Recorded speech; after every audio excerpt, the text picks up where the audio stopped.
باسم الآب والابن والروح القدس إله واحد أمين. نتكلم مع بعض في 10 دقايق عن كام آية كده جم بمعنى ينبغي، يلفتوا النظر. ينبغي أو هنعمل إيه، هتعمل إيه. يقول كده في إنجيل يوحنا ربنا يسوع المسيح: ينبغي أن أعمل أعمال الذي أرسلني ما دام نهارا، يأتي ليل حين لا يستطيع أحد أن يعمل. في يوحنا 9:4. السيد المسيح بيعمل بنفسه أعمال أبيه، أعمل أعمال الذي أرسلني. شوف كده، جه مخصوص للعالم لمهمة عشان يعملها. هي إيه؟ يحقق إرادة أبيه في طاعة كاملة لأنه ابن الإنسان. شوف الطاعة هنا وشوف طاعتنا إحنا. طاعة المسيح قال عنها الكتاب: مع كونه ابنا تعلم الطاعة مما تألم به. في عبرانيين 5:8. لا، ومش كده بس، دي كانت طاعته لمستوى أكبر وأعمق بكتير. يقول الكتاب عنها: وإذا وجد في الهيئة كإنسان وضع نفسه وأطاع حتى الموت، موت الصليب. لذلك رفعه الله أيضا وأعطاه اسم فوق كل اسم. في فيليب 2:6-8. ربنا يسوع المسيح اللي اتعلم الطاعة وأطاع حتى الصليب أعطى الخلاص كمان لكل اللي بيطيعوه، كل الذين يطيعونه. يعني إيه؟ يعني يقول الكتاب: وإذا كمل صار لجميع الذين يطيعونه سبب خلاص أبدي. في عبرانيين 5:9.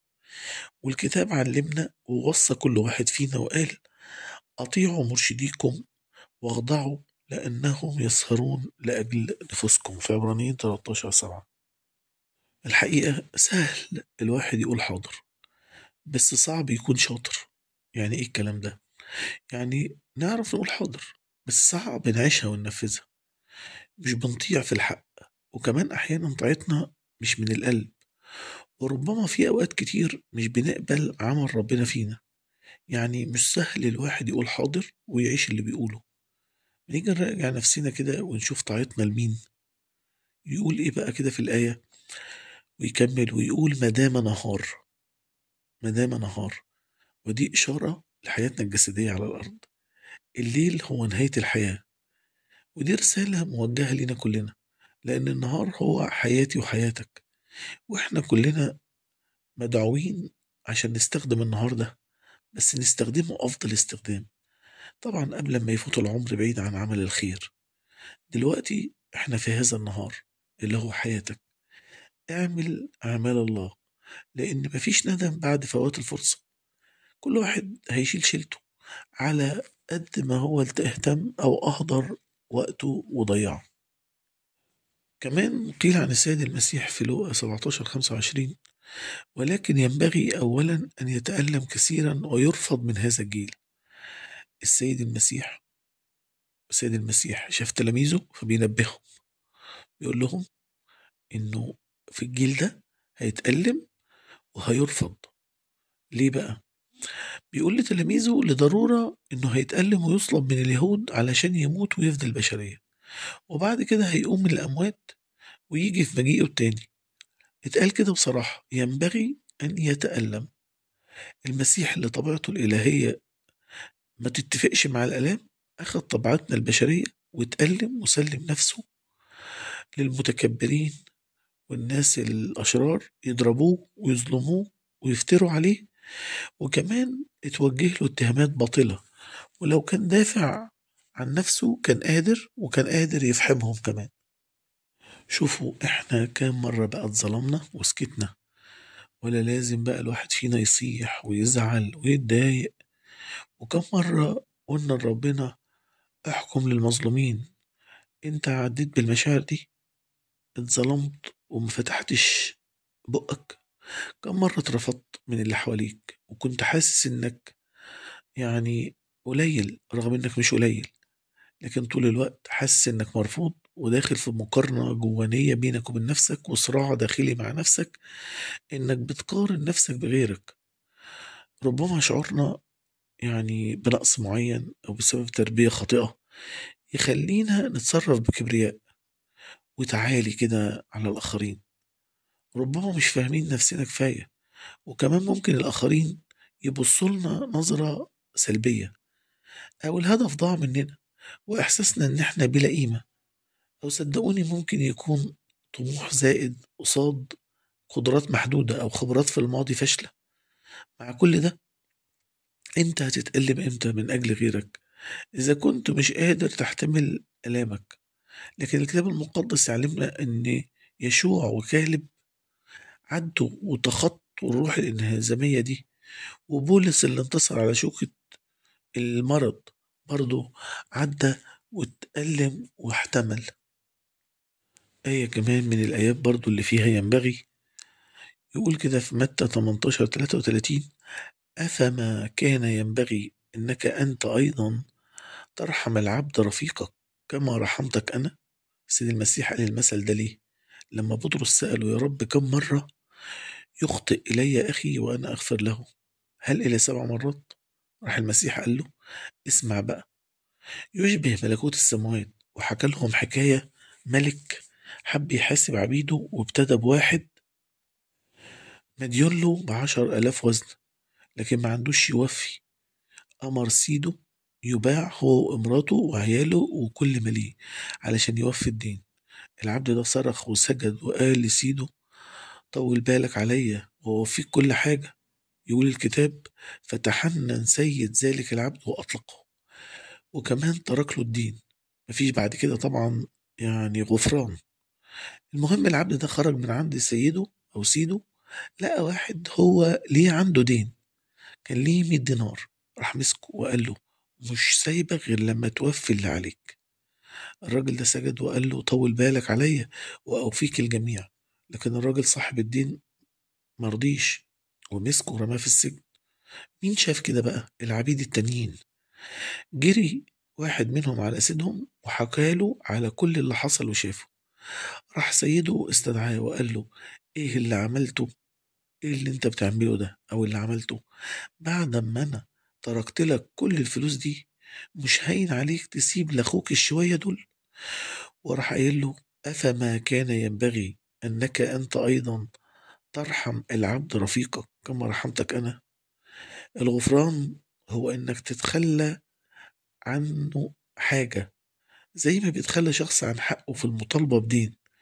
الغفران هو انك تسامح من اساء اليك. الغفران برضو عشان ما نفهمش غلط مش معناه آه انك تسامح الاخرين باستغلالك، او انك تسامح مهما كان موقف الشخص اللي قدامك مصر بعدم التوبة او الرجوع عن اللي هو فيه. لكن هنتكلم عن جزء مهم في دايرة علاقاتنا الإنسانية مع كل اللي حوالينا. احنا بنتعامل ازاي مع إساءات الآخرين؟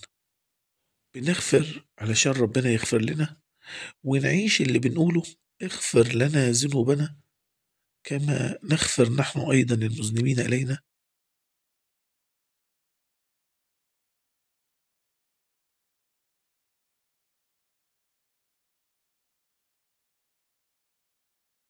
استمرارك في الغفران سر تمتعك بملكوت ربنا، لأن ده مربوط بغفرانك لإخواتك من قلبك على كل أخطائهم.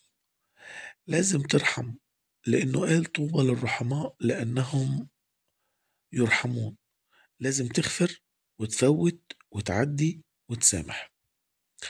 آية كمان بيقول كده في لوقا 13:16: وهذه وهي ابنة إبراهيم قد ربطها الشيطان 18 سنة، أما كان ينبغي أن تحل من هذا الرباط في يوم السبت؟ الكلام هنا على واحدة يهودية الشيطان متسلط عليها من 18 سنة بمرض الانحناء.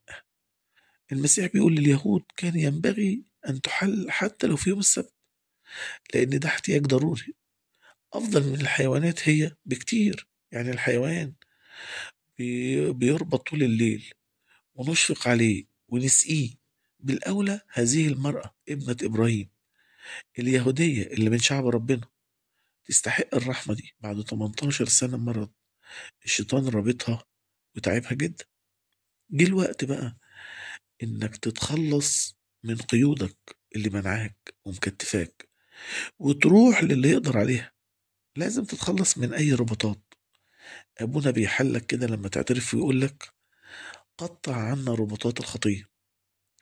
العادة السيئة اللي مسيطرة عليك لازم تتحل منها. العلاقة الدنسة الشريرة لازم تتخلص منها. ربما من فوائد التجارب هي فك وقطع رباطات الخطية. وفي نعمة اسمها نعمة الاعتراف، وسر جميل في الكنيسة ربنا سابه لنا علشان نقدر نتجدد ونتغير. آخر آية ممكن نقولها في ينبغي: فقال لهم إنه ينبغي لي أن أبشر المدن الأخر أيضا بملكوت الله، لأني لهذا قد أرسلت. في لوقا 4:43. ربنا يسوع المسيح صنع معجزات كتيرة، والناس كانوا ماشيين وراه بيدوروا عليه ومش عايزينه يمشي بعيد عنهم. وده طبعا حب شديد جدا للمسيح، لأن المسيح أصلا اداهم حب، وده بان من أعماله علشانهم. لدرجة قالوا فيها ينبغي درجة قال فيها ينبغي أن أبشر المدن الأخرى. هما ماسكين فيه، وبحب بيشرح لهم إنه لازم يروح لناس تانية، علشان هو جاي للكل. عايز الكل يتحرروا من عبودية الشيطان، عايز الكل يقبلوا على ملكوت السماوات، عايز الكل يفهموا قد إيه احتياجهم لربنا. إحنا إمتى بنحس بغيرنا؟ لما نقعد مع نفسنا وقلبنا يلتهب بحب ربنا في حياة كلها تأمل. أوقات حقيقية صادقة مع النفس بتخلينا نفتح قلبنا بالحب على الجميع ونتشوق لخلاصهم. زي ما قيل عن المسيح إنه يريد الجميع يخلصون وإلى معرفة الحق يقبلون. قلبك على غيرك زي المسيح؟ خايف على خلاص الناس زي ما انت خايف على خلاص نفسك ولا لأ؟ شوفوا دول كام آية كده فيهم كلمة ينبغي بس كانت ملحوظة، لكن في آيات كتيرة جدا فيها ينبغي وفيها دروس لينا وحلوة ممكن ناخدها تدريب لينا ونمشي وراها، وربنا هيدينا نعمة ويفتح عينينا على حاجات حلوة في الكتاب المقدس. ربنا يحفظكم ويفرح قلوبكم. لإلهنا المجد الدائم إلى الأبد، آمين.